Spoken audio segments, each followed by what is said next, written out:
ರಾಜ್ಯಾದ್ಯಂತ ಸುದ್ದಿ ಮಾಡಿದ ಸೌಜನ್ಯ ಅತ್ಯಾಚಾರ ಪ್ರಕರಣ ದಿನದಿಂದ ದಿನಕ್ಕೆ ತೀವ್ರ ಸ್ವರೂಪವನ್ನು ತಳೆಯುತ್ತಿದೆ.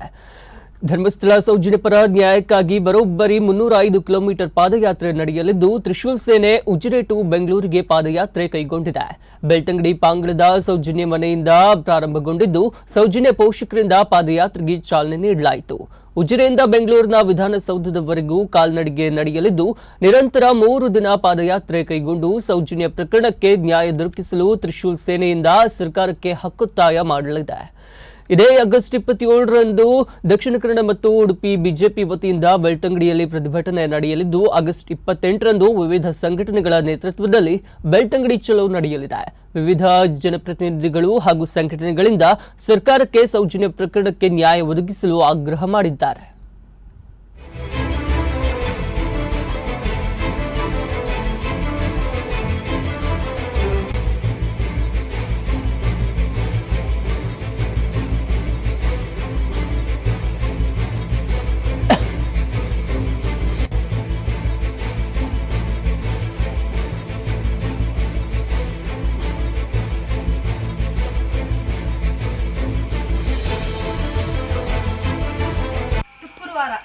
ಎಲ್ಲರೂ ಲಕ್ಷ್ಮೀ ಪೂಜೆಯನ್ನ ಮಾಡ್ತಾ ಇರ್ತಾರೆ.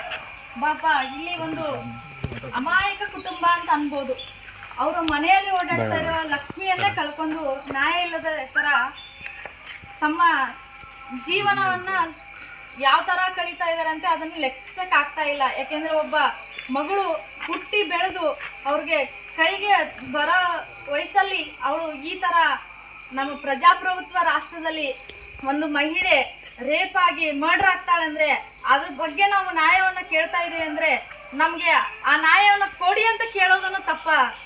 ಗಾಂಧೀಜಿ ಒಂದು 1947 ಸ್ವಾತಂತ್ರ್ಯ ಬರುವಾಗದಲ್ಲಿ ಒಂದು ಮಾತು ಹೇಳಿದ್ರಂತೆ, ನಮಗೆ ನಿಜವಾದ ಸ್ವಾತಂತ್ರ್ಯ ಯಾವಾಗ ಬರುದಂತಂದ್ರೆ ಒಬ್ಬ ಮಹಿಳೆ ಯಾವುದೇ ರೀತಿ ಭಯವಿಲ್ಲದೆ ಅನ್ಯಾಯಕ್ಕೆ ಒಳಗಾಗದೆ ಮಧ್ಯರಾತ್ರಿಯಲ್ಲಿ ಹೊರಗೆ ಹೋಗಿ ಯಾವಾಗ ಮನೆ ಸುರಕ್ಷಿತವಾಗಿ ಮುಟ್ತಾಳೆ ಅವಾಗ ನಮಗೆ ನಿಜವಾದ ಸ್ವಾತಂತ್ರ್ಯ ಬಂತು ಅಂತ. ಆದ್ರೆ 76 ವರ್ಷಗಳ ಕಳೆದ್ರೂ ನಾವು ಒಂದು ಹಗಲಿಯಲ್ಲಿ ಒಂದು ಕಾಲೇಜ್ಗೆ ಹೋಗಿ ಮಹಿಳೆ ಸುರಕ್ಷಿತವಾಗಿ ಮನೆ ತಲುಪುವುದಿಲ್ಲ ಅಂತಂದ್ರೆ ನಾವಿನ್ನು ಯಾವ ಪರಿಸ್ಥಿತಿಯಲ್ಲಿ ಇದ್ದೀವಿ? ನಮ್ಮ ಪ್ರಜಾಪ್ರಭುತ್ವ ರಾಷ್ಟ್ರ